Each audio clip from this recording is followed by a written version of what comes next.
ఇర్మియా గ్రంథం మొదటి అధ్యాయం 17-19 ముందు 17 వచ్చి చదువుతున్నాను. కాబట్టి నీవు నడుము కట్టుకొని నిలవబడి నేను నీకు ఆజ్ఞాపించినదంతా వారికి ప్రకటన చేయము. భయపడకము లేదా నేను వారి ఎదుట నీకు భయము పుట్టింతును. హల్లెలూయా. శబ్దంగా స్తోత్రం చెల్లిద్దామా బిడ్డలారా? హల్లెలూయా. సంగమా, గతించిన 4 మాసాలు నీ జీవితంలో ఒకవేళ నువ్వు నడుము వంగిపోయినటువంటి ఆత్మీయ జీవితంలో నువ్వు కొనసాగించబడ్డావేమో, బలహీనమైపోయినటువంటి ఆత్మీయ జీవితంలో కొనసాగించబడ్డావేమో, లేవలేక చటుకులు పడిపోయినటువంటి ఆత్మీయ స్థితిని కొనసాగించావేమో, ఎంత నిలబడదామనుకున్నా నిలబడలేనటువంటి ఆత్మీయ స్థితిని కొనసాగించావేమో. అయితే ఈ మే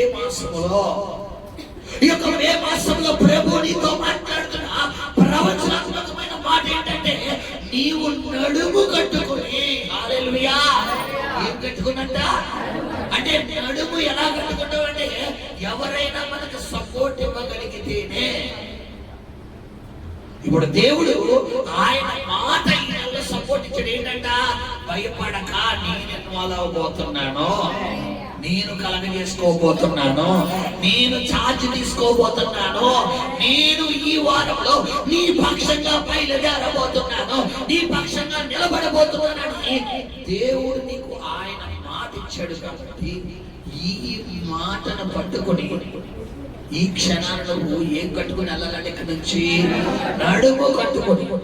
నేను అంటాను బిడ్డలారా, ఒక అధికారి దగ్గరికి ఒక పని నిమిత్తం మనం వెళ్ళగలిగినప్పుడు ఆ అధికారిని మనం కలిసే ఆ యొక్క సందర్భం రాకపోయినా, ఒకవేళ కలిసినప్పుడు మాట్లాడే అవకాశం లేకపోయినా, వెళ్ళిన పని విజయవంతంగా అవ్వకపోయినా మనం సంతోషంగా ఇంటికి రాగలుగుతామా అంటే రాలేము. కారణం ఏంటంటే, సార్ని కలిసేది కానీ మాట్లాడటానికి అవకాశం, మాట్లాడదాం అనుకున్నాను కానీ సార్కి వీల్లేదు. ఇప్పుడు నేను ఈ సార్ దగ్గరికి రావడానికి అవకాశం ఇచ్చాడు, మాట్లాడడానికి అవకాశం ఇచ్చాడు, ఆయన మాట కూడా నీకు ఇచ్చాడు. హల్లెలూయా. కాబట్టి ఇక్కడి నుంచి ఈ రోజు నువ్వు ఎలా అన్నాడు ఆయన? నడుము కట్టుకుని. హల్లెలూయా.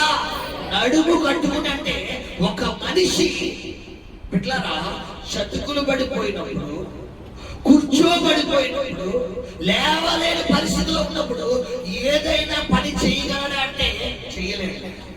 చిన్నపిల్లవాడి దగ్గర నుంచి వృద్ధాప్యుల వరకు కూడా బిడ్డలారా ఏ పని చేయాలన్నా ఖచ్చితంగా వారు ఏం చేయాలంటే బిడ్డలారా నడుము కట్టుకోవాలి. అందుకనే మనిషిలో అన్ని అవయవాల్లో ప్రథమమైన అవయవం ఏదంటే వెన్నుపూస. ఈ వెన్నుపూస వచ్చే ఇటు 2 లెక్కలకి, ఈ వెన్నుపూస నుండి 2 షోల్డర్స్ కి, ఈ వెన్నుపూస నుండి ఇటు బ్రెయిన్ కి. ఖచ్చితంగా అన్ని కొంతమందికి వెన్నుపూస తగిలితే ఆటోమేటిక్ కాళ్ళకి ఎఫెక్ట్ కలుగుతుంది, చేతులకి ఎఫెక్ట్ కలుగుతుంది. అంటే ఈరోజు గమనించండి బిడ్డలారా, నీ ఆత్మీయ జీవితంలో నేను చెప్తుంది బాహ్య వెన్నుపూస కాదు. ఏ వెన్నుపూసమా? ఆత్మీయ వెన్నుపూస. అంటే నీ ఆత్మీయ జీవితంలో గతించిన 4 మాసాలు సైతాను నీకు వినిపించిన వార్తలను బట్టి, సైతాను చెవిలో వేసిన నెగటివ్ వార్తలను బట్టి, నీ జీవితంలో నీకు చూపించిన నెగటివ్ దర్శనాలను బట్టి, నీ జీవితంలో వినిపించినటువంటి ఆ నెగటివ్ వాయిస్ బట్టి చతుకులు పడిపోయిన ఆత్మీయ స్థితిలోకి వెళ్ళిపోయావు. అయితే ప్రభు చెబుతున్న మాట ఏంటంటే, ఈ నెలలో దేవుడు ఆయన నిన్ను నడుము కట్టబోతున్నాడు, నిన్ను నిలబెట్టబోతున్నాడు, ఆయన నిన్ను బలపరచబోతున్నాడు. శబ్దంగా స్తోత్రం చెల్లిద్దామా? ఆయన నిన్ను బలపరచబోతున్నాడు. హల్లెలూయా. హల్లెలూయా. నేను విశ్వాసిగా ఉన్న సందర్భంలో దైవ సేవకులు ఎవరైనా ఒక వాక్ కానీ ప్రవచనాత్మకంగా హృదయాన్ని అర్థమనే వాక్ వచ్చినప్పుడు, లేదా మంచి అద్భుతమైన మాట వచ్చినప్పుడు, నేను దేన్ని హత్య చేసేవాడిని కాదు, ఎవరిని హత్య చేసేవాడిని కాదు. ఎలా అంటే కేకలేసేసేవాడిని, హల్లెలూయా అనేవాడిని. ఒకసారి నా పక్కనోడు ఇలా ఉలిపడి, ఎందుకంటే వాడు వింటున్నాడు కానీ ఎక్కడో ఎప్పుడైతే నేను హల్లెలూయా అన్న బండి అడుగుచ్చేద్దా వెంటనే అడుగుచ్చేద్దా. అంటే కొంతమంది కొన్ని సందర్భాలు వేసి తప్పట్లు కొట్టేవాడు, కొన్ని సందర్భాలు విజులు కూడా వేసిన అనుకోవాలి. అంటే ఖచ్చితంగా దేవుడి మాట నీ గుండెల్లోకి తాకినప్పుడు నీ యొక్క భావోద్రేకాలు ఏం చేయాలి తెలియదు. అంతేగా నేను హల్లెలూయా చెప్పండి, నీ ఆరాధన ఆపేసి వాక్యం ఆపేసి మధ్యలో మనం చెప్పడం అనుకో, అది నేను చెప్పించినట్టు ఉండదు కానీ నీకు చెప్పినట్టు ఉండదు. ఖచ్చితంగా ఇక్కడ దేవుడు నీకు ప్రొఫెటికల్ గా దేవుడు నీకు మాట విడుదలవుతున్నప్పుడు ఆ మాట నీ హార్ట్ కనుక టచ్ అయితే ఖచ్చితంగా నువ్వు నీ భావోద్రేకాలు ఏం చేయకు, నువ్వు కంట్రోల్లో పెట్టుకో. చేసే పర్వాలేదు, ఇక్కడ లేచి డ్యాన్స్ ఆడినా తప్పలేదు. ఎందుకంటే ప్రభు సన్నిధిలో ఉన్నాం మనం. ప్రభు సన్నిధిలో మనం నాట్యముతో ఆరాధించవచ్చు, దేవుణ్ణి కనపరచవచ్చు, దేవుణ్ణి కేకలేయచ్చు, పొగడొచ్చు. గుడ్డివాడైన భక్తుల మీద దేవుడిని ఏ విధంగా చెప్తున్నాడు, కేకలేస్తున్నాడు. పర్వాలేదు, యేసయ్యా నీకు వందనాలయ్యా, చాలు పర్వాలేదు. స్తోత్రం హల్లెలూయా స్తుతి అను, ఖచ్చితంగా నీ కేక దేవుడికి వెళ్తాడు. హల్లెలూయా. సరే గమనించండి బిడ్డలారా, మనం చదివిన లేఖన భాగంలో ఆయన అన్నాడు నువ్వు నిలవబడి, ఏమన్నాడు పిల్లలు అక్కడ, నీవు నడుము కట్టుకొని. అంటే ఈ 5వ మాసంలో చతికిలు పడిపోయిన ఆత్మీయ స్థితిలో నుండి, చతికిలు పడిపోయిన ప్రార్థనా స్థితిలో నుండి, చతికిలు పడిపోయిన ఆర్థిక వ్యవస్థ నుండి, చతికిలు పడిపోయిన కుటుంబ వ్యవస్థల నుండి నువ్వేం చేయాలన్నాడు ఆయన, నడుము కట్టుకోవాలి.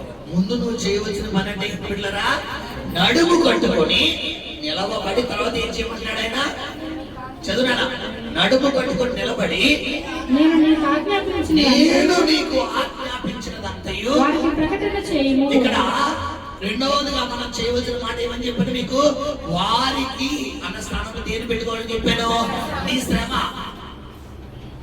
వారికి నీ శ్రమ, నీ శ్రమకి ముందు నువ్వు నడుము కట్టుకొని నిలబడాలి. ఎప్పుడైతే నువ్వు ఆత్మీయ స్థితిలో నడుము కట్టుకొని నిలబడతావో, ఎప్పుడైతే నీ ప్రార్థనా జీవితంలో చతుకులు పడిపోయిన నీ ప్రార్థనా జీవితం నుంచి స్టెబిలిటీగా నిలబడి, రాణి ఎవడొస్తాడో చూసుకుందాం, ఏ తెలుగుదల చూసుకుందాం, సైతాను నీలో తేలిపోవాలి, టెంప్టేషన్ నీలో తేలిపోవాలి, లోకము నీలో తేలిపోవాలి, శరీరాశ నీలో తేలిపోవాలి. నాలో యేసు ఉన్నాడు, నాలో దేవుడు ఉన్నాడు, దాన్ని అంచేస్తాను అని నీలో ఉన్న యేసుని బయటికి తీసి దానికి చాలా చేసి నువ్వు నడుము కట్టుకుని ఎప్పుడైతే నిలబడతావో అడగ ఉంటాడా. ఎవడైనా మన మీద గొడవకు వచ్చేటప్పుడు, ఎవడో మీద గొడవకు వచ్చి ఆడ కేకలేకపోతే నువ్వు కేకలేస్తూ ఉండు, ఆడు ఉంటాడా. అందుకే చాలా మంది దీంతో బతికేస్తారు, నోరుతో బతికేస్తారు. చాలా మంది అంటారు ఏంటో బాబు నోరుతో బతికేస్తున్నారు బాబు, నోరు పడిపోతారు, ఆ జోలికి వెళ్ళగల బాబు అంటారు. అంటే కండ్ల కలదు, నోరు చాలు. కొంతమంది పర్సనాలిటీ ఎలా ఉంటారంటే ఎలా ఉంటారు, కానీ నోరు మాత్రం బేస్ మామూలుగా రాదు. ఇక్కడ వెళ్తే అక్కిలో నిలబడతాడు. కొంతమంది ఎలా ఉంటారు, వీళ్ళ నోట్లు ఏముండదు, నాలుగు ఉండదు, వీళ్ళ పేరుకి మాత్రం బందోబస్తుగా ఉంటారు. గట్టిగా కూర్చొని వెళ్ళిపోతాను రా బాబు అడు ఇలా నేనేమనలేదు. అంటే ఈ రోజు నేను అంటాను, నీ బాహ్య శరీరం కాదని కావాల్సిందే. ఎన్నరో సైతాను గాడు కూడా దేని చెప్తాడమ్మా, నీ భయపడే హృదయమా, ధైర్యంగా ఉండే హృదయమా. ఆడు అందరి జోలికి వెళ్ళడు, అందరిని టచ్ చేయడాడు.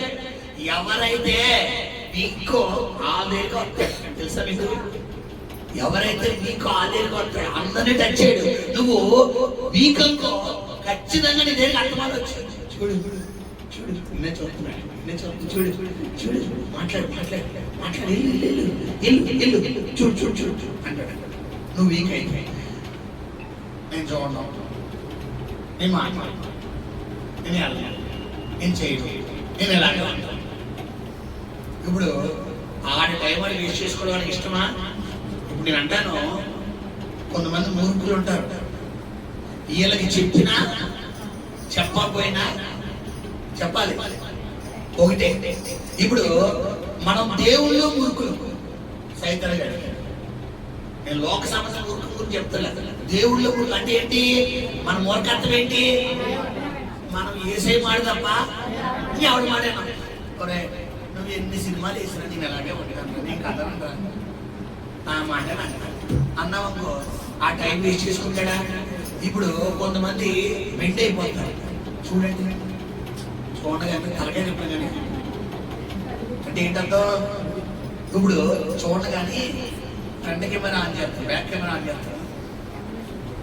ఏం చేస్తాం? ఫ్రంట్ నేను తిప్పను, వెనక్కి తిప్పను. దీంతో బ్యాక్ కెమెరా ఆన్ చేయగానే ఏమవుతుంది? వెనకాల ఏం జరుగుతుందో అంటే కొంతమంది ఆత్మీయ జీవితంలో స్టెబిలిటీగా ఉంటారు కానీ ఇలా కార్యాలు జరగాలి. ఈరోజు ప్రభు చెప్తున్న మాట ఏంటంటే ఈ మే మాసంలో నీ ఆత్మీయ జీవితంలో నువ్వు నడుము కట్టుకుని నిలవగలిగితే, రెండవదిగా దేవుడు చెప్తున్న మాట ఏంటంటే బిడ్డలారా, వారికి నువ్వు ప్రకటన, వారికంటే వారి స్థానంలో ఎవరు పెట్టాలంటే ఈ శ్రమలకు నువ్వు ప్రకటన చేయి. ప్రకటన అంటే ఏమని చెప్పాను మీకు చెప్పాలి? హెచ్చరిక చేయి, వారికి వార్నింగ్ ఇవ్వి, ప్రకటన చేయి, దండోరవి. యేసు నామములో చెబుతున్నాను, సైతానా గతించిన 4 మాసాలు ఎంతైతే ఏడిపించావో, గతించిన 4 మాసాలు ఎంతైతే నన్ను బాధ పెట్టావో, గతించిన 4 మాసాలు ఎంతైతే నన్ను అణిచేసావో, ఇదిగో నీకు చెబుతున్నాను, ఈ 5వ మాసంలో నా జీవితంలోకి యేసయ్య ఇన్వాల్వ్ అవబోతున్నాడు. నా ప్రతికూలకి ఆయన ఇన్వాల్వ్ అవబోతున్నాడు, నా కుటుంబంలో ఇన్వాల్వ్ అవబోతున్నాడు, నా లైఫ్ లో ఇన్వాల్వ్ అవబోతున్నాడు. స్టార్ట్ చేసుకో. దేవుడు నా పక్షంగా ఉన్నాడు. ఈ యొక్క సమయం అయిపోయిందని ఎవరికి ప్రకటన చేయాలంటున్నాడు? నీ శ్రమలు నువ్వు ప్రకటన చేయడం నీ వంతు. దూతలు కల్పించడం ఆయన వంతు. అందుకని అడుగుడు దేవదూతల్ని మీకు పరిచారకులుగా ఇస్తా. అడిగితేనే ఇస్తాడమ్మా, లోకల సాక్షులు అడగంటే అంతే. మా అమ్మ ఉంది, మా అమ్మ ఒకటి తేనాక చూసాను 100 అద్దాలు వస్తాయి. ఎరగడ మీద పడుతుందా, తల్లి పడుతుందా, డబ్బులు కావాలా, ఆకలి అంటుందా, చాక్లెట్ కావాలా, అది కావాలా, ఒక అద్దం ఉంటుందా 100 అద్దాలు ఉంటాయా? 100 అద్దాలు. ఇప్పుడు నోరు తెలిసి నాకు ఆకలి అంటున్నాను, అప్పుడు అన్నం పెడతాడు. అంటే ఈ రోజు నువ్వు ఖచ్చితంగా దేవుడి దగ్గర ఏం చేయాలమ్మా? కొంతమంది ఏది మాత్రం చేయరు, అది కూడా మళ్ళీ దేవుడు నువ్వు చూస్తే మనవదు. ఏం చేయాలి? అడగడం అంటే ఏంటి? ప్రార్థన చేయడం. నువ్వు ప్రార్థన చేయడం, నువ్వు దేవుడితో మాట్లాడడం, ప్రార్థన చేయడం, దేవుడు నీతో మాట్లాడడం, వాక్యం చదవడం. ఒక సెంటెన్స్ చెప్పి ఫుల్ అవుతుంది బిడ్డలారా. ఒక 2 వ్యక్తులు సంభాషణ ప్రశ్న సమాధానాలు కంప్లీట్ అయితేనే ఒక సెంటెన్స్ ఫుల్ అవుతుంది. ఇప్పుడు నేను ఉన్నాను, ఈ సహోదరుడు అమ్మ నీ పేరేంటి నాన్న అని అడిగాడు. నేను ఏం చెప్పాడంటే నా పేరు ఏం చెప్పాడు? మోజేష్ అని చెప్పాడు. ఈ తమ్ముడు ఏం చెప్పాడు? నా పేరు మోజేష్ అన్నాడు. ఇప్పుడు ఈ సెంటెన్స్ ఫుల్ అయిందా లేదా చెప్పాలి? అయిందా లేదా? ఇప్పుడు ఈ సెంటెన్స్ అనేది ఫుల్ ఫామ్ అవ్వలేదు. ఫుల్ ఫామ్ అవ్వకుండా అదే బడులు అర్థంగా ఉన్నాడు. హల్లెలూయా. ఈరోజు గమనించండి బిడ్డలారా, మన జీవితంలో గతించిన 4 మాసాలు, గతించిన నీ జీవితంలో ఒకవేళ చతికిలు పడిపోయినటువంటి ఆత్మస్థితులను ఉండడం వల్ల నీ శ్రమలకు, నీ కష్టాలకు, నీ పరిస్థితులకు నువ్వు ఎంత కమెంట్ చేసినా అవి కదలేదు. అయితే ప్రభు ఈ నెలలో ఏం చెప్తున్నాడు? నువ్వు ముందు చేయవలసిన పని ఏంటంట చెప్పాలి. ముందు నడుపునట్టుకో. ముందు నీ ప్రార్థనా జీవితంలో ఈ నెల నుంచి, ఈ మొదటి ఆదివారం నుండి దేవుడు ఇక్కడ నీకు ఇచ్చిన ఫ్రీడమ్. ఎంతమంది దాకా హక్కు చేసుకున్నారు? ఫీలింగ్ పొందారమ్మా? పొందిన వారందరూ ధన్యులు. హల్లెలూయా, హల్లెలూయా. పొందుకున్నావు. ఎందుకంటే ఆ చెప్పిన ఆ ఫీలింగ్ అందరికీ రాదు, అందరికీ రాదు. ఆ అనుకోకుండా వెళ్ళిన వాళ్ళకి మాత్రమే హగ్గనేది అందరికీ చెప్తామా? చెప్పండి అమ్మా. ఎవరి మీద బాగా ఇష్టం వారికి. మన పిల్లలు ఉంటారు, చెడ్డ పిల్లలు. అవిలా ఏదన్నా ఊరు వెళ్ళిపోయి 10 రోజులు 20 రోజులు ఉందనుకోండి, దగ్గరికి రా, ఇంటికి రాగానే మమ్మీ ఏం చేస్తుంది? దగ్గర ఎలా దూరంగా ఉండి అక్కడే ఉండి అంటారా? ముందు చూడగానే అవిలా ఏం చేస్తుంది? అవిలా ఇలా దగ్గర చేసుకుంది. ఎందుకు? ఆ ఫీలింగ్ వర్ణనాతీతం. ఆ అనుభవం అది దేవుడు పెట్టిన అనుభవం. తల్లి బిడ్డల అనుభవం, భార్యాభర్తల అనుభవం, అన్నా చెల్లెల అనుభవం, అక్కాతమ్ముల అనుభవం, అది వర్ణనాతీతం. మరి అలాగే దేవుడు విశ్వాసి, దేవుడు బిడ్డల అనుభవం, ఇది కూడా వర్ణనాతీతం. ఇది వివరించలేదని చెప్పలేం. ఈ అనుభవం గుండా వెళ్తేనే కానీ ఎవరికి తెలియదు. ఎవరి జీవితంలోనైతే గతించిన 4 నెలల్లో చతుకులు పడిపోయిన ఆత్మీయ స్థితిలో కూడా వెళ్ళారో ప్రభు చెబుతున్నాడు, నీవు గనక ఈ నెలలో ఈ రోజు ప్రభు చెప్తున్న ఈ మెసేజ్ వినే చతుకులు పడిపోయిన నీ ఆత్మీయ స్థితి నుంచి నువ్వు నిలబడి నడుము కట్టుకుని నిలబడగలిగితే, రెండవదిగా ఖచ్చితంగా దేవుడు ఏం చెప్తాడమ్మా, నీ సమస్యలకు ఏం చేయాలట, ప్రకటన చేయాలి. ఏం చేయాలమ్మా, ప్రకటన అంటే ప్రకటన ఏం చెప్పండి మీకు, అనౌన్స్మెంట్ చేయి, హెచ్చరిక. యేసు నామమున నేను చెబుతున్నాను, నా కుటుంబాన్ని విడిచిపెట్టి పో. వార్నింగ్ ఇవ్వాలి. ఇన్ని రోజులు మనం ఏ మేరలో ఉన్నామంటే గంట చెట్టు ఏమిటమ్మా అది. అందుకని ఇన్ని రోజులు మన జీవితంలో ఏం జరగలేదు, కార్యాలు జరగలేదు. నేను చెప్తున్నానమ్మా, ఈ రోజు నీ జీవితంలో ఖచ్చితంగా మనం చేయవలసిన పని ఏంటంటే, ముందు ఆత్మీయ స్థితి నుంచి నిలబడాలి. రెండోది ఏం చేయాలి బిడ్డలారా చెప్పాలి ఖచ్చితంగా. మూడోది ఏం చేయమన్నాడమ్మా, వారికి భయపడకూడి అన్నాడు. మూడోది ఏం చెప్తాడు దేవుడు, నీకు భయపడకు. వారికంటే మళ్ళా స్థానంలో ఎవరిని పెట్టాలన్నావు, నీ శ్రమ. కొంతమందికి ఫైనాన్షియల్ ప్రాబ్లం, కొంతమందికి ఫ్యామిలీ ప్రాబ్లం, కొంతమందికి పర్సనల్ ప్రాబ్లం, కొంతమందికి హెల్త్ ప్రాబ్లం, కొంతమందికి జాబ్ ప్రాబ్లం, కొంతమందికి బిజినెస్ ప్రాబ్లం. ఒక్కొక్కరికి ఒక్కొక్క ప్రాబ్లం. అయితే ప్రభు ఏం చెప్తుంటే, ఈ రోజు నీ జీవితంలో కలిగిన శ్రమను బట్టి, ఆ శోధనను బట్టి, ఆ పరిస్థితిని బట్టి ప్రభు చెప్తున్న మాట ఏంటంటే, నువ్వు వారికి ఏమవుతుంటాడమ్మా, భయపడకు. ఒకవేళ ఇన్కేస్ ఆ శోధనకు కనుక నువ్వు భయపడితే జరిగే పరిణామం ఏమని చెప్తున్నాడు ఆయన, చదువునా, భయపడకు, లేదా నేను వారి ఎదుట ఆగులో. ఇప్పుడు అర్థం ఏంటి దీనికి చెప్పాలి. ఇప్పుడు నేనున్నానమ్మా, హవీలా ఉంది, హవీలాలో ఫ్రెండ్ లేదా హవీలా సీనియర్, హవీలా 3వ తరగతి కదా, 2వ తరగతి స్టూడెంట్ ఎవరో హవీలాని కొట్టింది. హవీలా వెళ్ళి నన్ను తీసుకొచ్చి, మా డాడీని తీసుకొచ్చాను, నన్ను హవీలా స్కూల్కి నన్ను తీసుకెళ్ళి. ఇప్పుడు నేనుండగా ఆ 2వ తరగతి అమ్మాయి వచ్చి హవీలాని కొడతాదా, ఎందుకు కొడదు? ఎవరున్నారు? ఒకవేళ నా ముందు కొట్టింది అనుకోండి, ఆ 2వ తరగతి అమ్మాయి 2 పిల్లలకి ఇచ్చిన ఏం చేస్తాను నేను చెప్పాలి. ఎలా పట్టుకుని రాలేదు. కారణం ఏంటి, నా కూతుర్ని నా కళ్ళ ఇప్పుడు ఒకవేళ అవిలో తప్పు చేస్తే ఆ పాప ఎవరికి చెప్పాలి, టీచర్కి చెప్పాలి, లేదా పేరెంట్ నాకు చెప్పాలి. అంకుల్ ఇలా చేసింది, మీ పాప ఇలా చేసింది, హవీల ఇలా చేసిందంటే అప్పుడు నేను ఎవరిని గద్దిస్తాను, హవీలను గద్దిస్తాను. ఇప్పుడు నేను ఉండగానే నా ముందు అవిలను కొడతానంటే ఊరుకుంటానా, ముందు అవిలను పక్క లాగేసి నేను అందరి ముందు 2 పిల్లలు ఇచ్చుకుని బయటకు. ఇప్పుడు సైతాన్ని కడితే దేవుడు ఇదే అవ్వాలి. ఈ నెలలో దేవుడు ఆయన ఛార్జ్ తీసుకోబోతున్నాడు. నీ పరిస్థితులకు ఆయన ఛార్జ్ తీసుకోబోతున్నాడు. ఆయన ఇవ్వలేకపోతున్నాడు. పిల్లకిచ్చుకుని బయటకు లేకపోతున్నాడు. హల్లెలూయా. ఎంతైతే గతించిన 4 మాసాలు నిన్ను ఏడిపించాడో, ఎంతైతే కన్నీరు కార్చాడో, ఎంతైతే కన్నీరు కార్పించాడో, ఎంతైతే నిన్ను కృంగదీశాడో, ఎంతైతే నిన్ను లోపరుచుకున్నాడో, ఎంతైతే నువ్వు ఏడుపు కొట్టావు, అసలు వడ్డీ కూడా ఈ నెలలో దేవుడు రాబట్టుకోబోతున్నాడు. అసలు వడ్డీ కూడా రాబట్టుకోబోతున్నాడు. సంతోషంగా ఆనందంగా అసలు వడ్డీ కూడా రాబట్టబోతున్నాడు. దొంగ దొరికిన తర్వాత అసలు 7 రెట్లు దేవుడు ఇవ్వబోతున్నాడు. 7 రెట్లు దేవుడు ఇవ్వబోతున్నాడు. 7 రెట్లు దేవుడు ఇవ్వబోతున్నాడు. 7 రెట్లు దేవుడు ఇవ్వబోతున్నాడు. హల్లెలూయా, హల్లెలూయా. ఈ రోజు నీ జీవితంలో, నీ ప్రార్థనా జీవితంలో నువ్వు చేయవలసిన మొట్టమొదటి పని ఏంటంటే, నీ నడుము కట్టుకొని నిలబడాలి. ముందు నువ్వు చేయవలసిన పని ఏంటంటారా, నీ నడుము కట్టుకొని నిలబడాలి. అంటే నీ విశ్వాసం ఆగిపోయిన ప్రార్థన, చల్లారిపోయిన ఆత్మీయ స్థితి, పడిపోయిన ప్రార్థనా జీవితం మళ్ళా ఈ నెల నుంచి నువ్వు ఏం చేయాలమ్మా, రీస్టార్ట్ చేయాలి. నడుము కట్టుకోవడం అంటే ఇదే. నడుము కట్టుకోవడం గంట కట్టుకోవడం కాదు. మాస్టర్ నడుము కట్టుకోవడం ఇంటికి వెళ్ళి నవన్నాడు తెలిసేవద్దు, నీ జ్ఞాన సినిమా అయిపోతుంది అంతే. చెప్పండి హల్లెలూయా. నడుము కట్టుకోవడం ఏంటమ్మా, చతుకులు పడిపోయి నీ ప్రార్థనా జీవితం. ఒకప్పుడు గంటన్నర ఉండేవాడు కదా ప్రాంతంలో. ఒకప్పుడు తెల్లవారుజాము ప్రాంతంలో ఉండేదాడు కదా. ఒకప్పుడు 2-3 గంటల ప్రాంతంలో కూర్చునేవాడు కదా.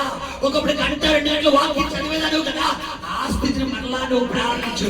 నీ పక్షంగా దేవుడు వెళ్ళబోతున్నాడు. నీ పక్షంగా ఆయన బయలుదేరబోతున్నాడు. నీ పక్షంగా ఆయన నిలబడబోతున్నాడు. నీ పక్షంగా శత్రువు ఎదుట నీకు విందు భోజనం పెట్టబోతున్నాడు. హల్లెలూయా, హల్లెలూయా.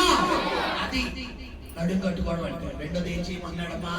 అనౌన్స్మెంట్ చేయి. వాటికి ఎవడొస్తాడో నా దేవుడు అన్నాడు. ఎవడ చూస్తున్నాను రా చెప్పు. ఎప్పుడైతే ఎవరి బైబిల్ ఉంది, నీతి మంతుడని గర్జించి సింహం వలే ఇట్లారా అతను ఏం చేస్తాడు? గర్జిస్తాడు. ఎందుకంటే యథార్థంగా ఉన్నవాడు దేనికన్నా భయపడతాడా? చెప్పాలి. సింహం వల్ల ఏం చేస్తాడు? నీతి మంతుడు గర్జిస్తాడు. నిజంగా పలికినాడు. దేనికి వెళ్ళాడు? ఎవరికి ఏంటి నిజమే బాగా చేసుకో. ఆ ఇల్లు ఇదిగో ఫోన్ తీసుకో. ఆ ఇల్లు మా చేసుకో. ఆ మాట్లాడు. ఆ ఏంటి ఇప్పుడు ఇక్కడే ఉంటాను. ఆ ఏంటి ఇప్పుడు ఆ ఏంటి ఆ తిను ఆ తాగు. ఐదు జేబులు చెక్ చేసుకో. ఇదిగో ఆ డబ్బులు ఇవ్వండి అంతే. అంటే ఏంటి అంత ఈ మాటకు అర్థమేంటి పెట్టారా?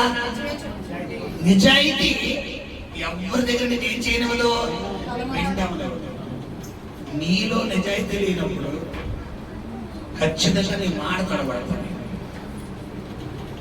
నీ మాట తడబడిపోతుంది. ఒక మాట ఒకవేళ అవతల వాళ్ళు కాలికేసి మేలికేసి ఏలికేసి కాలికేసి ఏలికేసి నేను అలాగనా అలాగనా మరి ఇందాక ఎందుకు అన్నాను అలా అంటే ఏం లేదు దగ్గర చెప్పాలి. ఈ నెలలో నీ ఆత్మీయ జీవితం మళ్ళా నువ్వు నడుము కట్టుకుని నిలబడు. ప్రభు చెప్తున్నా, నేను చూస్తున్నాను. నడుము కట్టుకుని నిలబడు. నువ్వు ప్రకటన చేసే వ్యక్తిగా దేవుడు చేయబోతున్నా. నీ సమస్యకు పబ్లిసిటీ చేయబోతున్నా, అనౌన్స్మెంట్ చేయబోతున్నా, వార్నింగ్ ఇవ్వబోతున్నా. గోప వాసిపోయే వార్నింగ్ దేవుడు ఇప్పించబోతున్నాడు. సైతానికి గోప వాసిపోయే వార్నింగ్ ఇప్పించబోతున్నాడు. ఎలాంటి వార్నింగ్ ఇవ్వబోతున్నావు అంటే, ఇక జీవితంలో సైతాన్ని జొగిరికి రాడు, నీ దరిదాపుల్లోకి రాకుండా. అయ్య బాబు ఇంకెవరినైనా చూసుకుంటాను కానీ నీ దగ్గరికి రానయ్యా బాబు, రానమ్మా. ఇక నీ కుటుంబం వైపు తుంగి కూడా చూడను అనేటట్టుగా దేవుడు చేయబోతున్నాడు. హల్లెలూయా. రెండవది. మూడవది, భయపడదు. నేను అంటాను, భయపడాల్సిన మనం ఒకరికి ఎవరమ్మాయినా దేవుడి. నువ్వు తప్పు చేస్తే భయపడ. తప్పు చేయలేనప్పుడు దేవుడికి కూడా భయపడదు. ఎందుకంటే యథార్థవంతుల ప్రార్థన అంతే. నువ్వు పర్ఫెక్ట్ గా ఉన్నప్పుడు ఆయన కూడా ఏమన్నా అంటాడా? చెప్పాలి. ఏమా ఏలియాని చంపడానికి బిడ్డలారా ఒక సైన్యం వచ్చేసింది. ఎలీషాని చంపడానికి ఒక సైన్యం వచ్చేసింది. కానీ దేవుడు ఏం చేస్తున్నాడంటే బిడ్డలారా, మరి ప్రార్థన ఎలీషాని కూర్చోబెట్టాడు. ఎలీషా గారి దగ్గర ఒక పిరికి శిష్యుడు ఉన్నాడు. ఎవరైనా గెహాజీ. ఈయన ఏం చేస్తున్నాడు బిడ్డలారా? బయట వాచ్మెన్ డ్యూటీ చేస్తున్నాడు, సెక్యూరిటీ డ్యూటీ. ఎలీషా గారికి ఆ సైన్యం వచ్చిందన్న విషయం తెలుసు. కానీ ఎలీషా ఎవరికి భయపడుతున్నాడు? కాబట్టి వాళ్ళు ఏమీ చేయలేరన్న విషయం ఎవరికి తెలుసు? ఎలీషాకి తెలుసు. కానీ గెహాజీ గారికి తెలియదు. గెహాజీ గారు దేని మీద ఆధారపడే మనిషి? మనుషుల మీద డబ్బు మీద. మనుషుల మీద డబ్బు మీద. కానీ గెహాజీ ఆ సైన్యాన్ని చూసిన వెంటనే తలుపు కూడా పొడి చేయమన్నాడు. గురువా ఇదిగో మన సిరియా పట్టణం నుండి సైన్యం వచ్చేది గురువా, నేను పట్టుకోవడానికి గురువా అడిగాడు. అంతే ఏంటి గురువా? వచ్చేసారు గురువా, ఆ రథాలతో వచ్చేసారు గురువా, గుర్రాలతో వచ్చేసారు గురువా, రౌతులతో వచ్చేసారు గురువా, నేను పట్టుకెళ్ళిపోతానంట. అయ్యో. అప్పుడు ఎలీషా మనకులా కంగారు పడలేదు.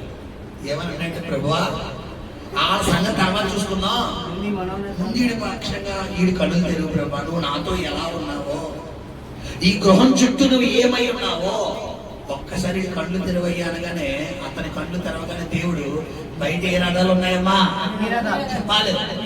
బయట ఏ రథాలు ఉన్నాయి? బుద్ధి రథాలు ఉన్నాయి. ఎలీషా చుట్టూ ఏ రథాలు ఉన్నాయి? బయట ఏ గుర్రాలు ఉన్నాయి? మామూలు గుర్రాలు. ఎలీషా చుట్టూ ఇప్పుడు రెండింటిలో పవర్ఫుల్ ఎవరితే చెప్పాలి? ఎగ్జాక్ట్ గా ఈ నెలలో దేవుడు నీ పక్షంగా సైన్యాన్ని ఉంచబోతున్నాడు. నీ పక్షంగా దేవుడు సైన్యాన్ని ఉంచబోతున్నాడు. అన్ని గుర్రాలు ఉంచబోతున్నాడు, అన్ని రథాలు ఉంచబోతున్నాడు, అన్ని గుర్రాలు ఉంచబోతున్నాడు. విశ్వసిస్తున్న వారి శబ్ద కార్యంలో చెప్తామా? హల్లెలూయా. ఎప్పుడు ఈ గుర్రాలు ఈ రథాలు నీ దగ్గరకు వస్తాయంటే నువ్వు ఎవరికి భయపడాలి, ఎవరికి భయపడకూడదు? దేవునికి భయపడాలి, శ్రమలకు భయపడకూడదు. నువ్వు గనక శ్రమలకు భయపడ్డావా ఖచ్చితంగా సైతం నేను ఏం చేస్తాడమ్మా? అందుకని బైబిల్ పిరికివాడు దేవుని రాజ్యానికి వారసులు గారు. యెహోవా నీ ఆత్మను బిడ్డలారా ఇంద్రియ నిగ్రహం తిరిగిలేనా దేవుని ఆత్మ. ఈరోజు నేను చెప్తున్నాను, ఖచ్చితంగా నువ్వు దేవుడు ఆత్మతో నింపబడగలిగితే దేవుడు నీ పక్షంగా బయలుదేరిపోతున్నాడు. నేను ముగిస్తున్నాను బిడ్డ. మూడే మాటలు. ఫస్ట్ మాట, నీవు నడుము కట్టుకుని నీ ప్రార్థనా జీవితంలో చల్లారిపోయిన ప్రార్థనా జీవితం, చతుకులు పడిపోయిన ప్రార్థనా జీవితం, సొమ్మసిల్లిపోయిన ప్రార్థనా జీవితం, ఎడారి వంటి ప్రార్థనా జీవితం, ఎండిపోయిన ప్రార్థనా జీవితం, ఒకప్పుడు గంట 2.5 గంటలు 3 గంటలు చేసే ఆ ప్రార్థన జీవితం ఇప్పుడు జాతీయ ఎంత వచ్చిందంటే 5 నిమిషాలు. గట్టి కొరత 5 నిమిషాలు ప్రార్థన. మరి 5 నిమిషాలు కూడా నువ్వు ప్రార్థన ఇవ్వలేకపోతున్నావంటే, 1 గంట కూడా నువ్వు ప్రార్థన ఇవ్వలేకపోతున్నావంటే ఎందుకు చెయ్యాలి దేవుని జీవితంలో? చెప్పండి. మనం ఒక చోట ఉద్యోగం చేస్తున్నామమ్మా, 8 గంటలు 12 గంటలు డ్యూటీ అనుకున్న టైం వేస్తుంది. 8 గంటలకు కాను 7 గంటలు నువ్వు ప్రతిరోజు డ్యూటీ చేసి శాలరీ అడిగితే ఎక్కడైనా కారణం ఏంటి? గంట తక్కువ చేయదు, సగం చేతుంది కట్ చేస్తాడు.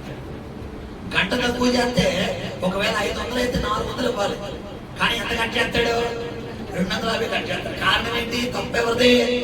మందే. నువ్వు దేవుడికి ఇవ్వాల్సిన సమయం దేవుడికి, నువ్వు దేవుడికి ఖర్చు పెట్టాల్సింది. మనకి అంత బిజీ అంటే పనికిమాల కౌర్లు ఆడడానికి కూడా ఇచ్చే సమయం చెప్పండి దేవుడికి. సోది ఒప్పర సోది అంత మామూలు సోది కూడా కాదు. మళ్ళా పనికిమాల విషయాలన్నీ మనకే కాదు. ఎక్కడో పక్కిదిలో ఏదో సినిమా జరిగింది, ఆ ఎదురింటి వీధిలో ఏదో సినిమా జరిగింది, అక్కడ ఎక్కడో ఎక్కడో సినిమా జరిగింది. సినిమా అంటే మీరు అర్థం చేసుకోండి, గొడవలు. ఆ కుటుంబానికి ఆ గొడవ ఎక్కడో రోడ్డు మీద క్యాన్లే ముందు మన పనులన్నీ పక్కన పడేసి గప్ప గప్ప గప్ప వెళ్ళిపోయి ఇలా చూస్తే ఆ నేత్రానందం కొంతమందికి మామూలు నేత్రానందం కాదు.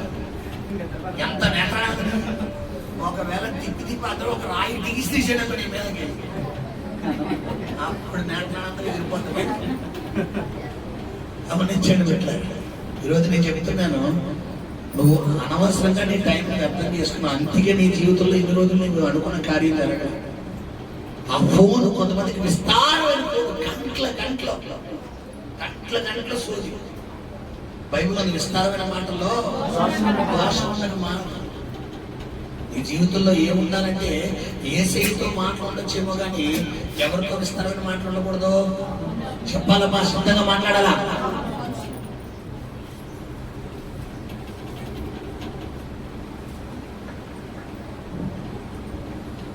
గమనించండి, ఒకటే చెప్తున్నాను, ఎవరైతే ఈ వారంలో నడుము కట్టుబడి అంటే చతుకులు పడిపోయిన ప్రార్థన జీవితంలో నుంచి ఆగిపోయిన ప్రార్థన మాట, చల్లారిపోయిన విజ్ఞాపన, చల్లారిపోయిన వ్యక్తిగత ప్రార్థన, చల్లారిపోయిన కుటుంబ ఆరాధన ఎవరైతే మళ్ళా రీచెక్ చేయబోతున్నారో, రీస్టార్ట్ చేయబోతున్నారో, నేను చెప్తున్నాను, వచ్చేవారు నువ్వు ఒక గొప్ప సాక్షిగా నిలబడబోతున్నావు. నువ్వు ఒక గొప్ప మంటగా మండించబోతున్నాడు. నిన్ను దేవుడు పదింతలుగా మండించబోతున్నాడు. నీ జీవితంలో దేవుడు కార్యాలు చేయబోతున్నాడు. హల్లెలూయా. అది రెండవది. ఇంకోటి ప్రకటన. మూడోది ఏం చెప్పాడమ్మా? భయపడి అస్సలు భయపడి రాని ఎవడప్పుడు రాని నా దేవుడు తెగించి నా దేవుడు చూసుకుంటాడు, నా దేవుడు చేస్తాడు, నా దేవుడు నాడు. ఇంకా నేను దేనికి భయపడ్డాను? నా తండ్రి నాకు భయపడతానని చెప్పాడు, నా తండ్రి చూసుకుంటానని చెప్పాడు, నా తండ్రి నా పక్కన ఉన్నా అన్నాడు, నా తండ్రి ఈ నెలలో ఈ వారంలో బయలుదేరాడని చెప్పాడు. నా తండ్రి బయలుదేరాడు కాబట్టి నాకేంటి భయం? మా నాన్న వస్తాడు, మా నాన్న చూసుకుంటాడు. ఆయన ఆల్రెడీ ఇందాక ఆరాధనలో ఏం చెప్పాడు చెప్పాలి? మీ పక్షంగా ఈ వారంలో బయలుదేరబోతున్నాడు. ఆయన నీకు వాగ్దానం ఇచ్చాడు, ప్రమాణం ఇచ్చాడు. నేను చెప్తున్నానమ్మా, ప్రభు ప్రొఫెటికల్ గా మాట్లాడాడు. ఎవరి జీవితంలో దేవుడు ఇన్వాల్వ్ అవ్వబోతున్నాడో తెలియదు, కానీ వచ్చేవారు ఖచ్చితంగా సాక్ష్యాలు రాబోతున్నాడు. అద్భుతమైన ద్వారాలు తెరవబోతున్నాడు. అద్భుతమైన కార్యాలు జరగబోతున్నాయి. హల్లెలూయా. ప్రార్థన చేసుకుంటాం. పరిశుద్ధము, నమ్మకము, కనికరము కలిగిన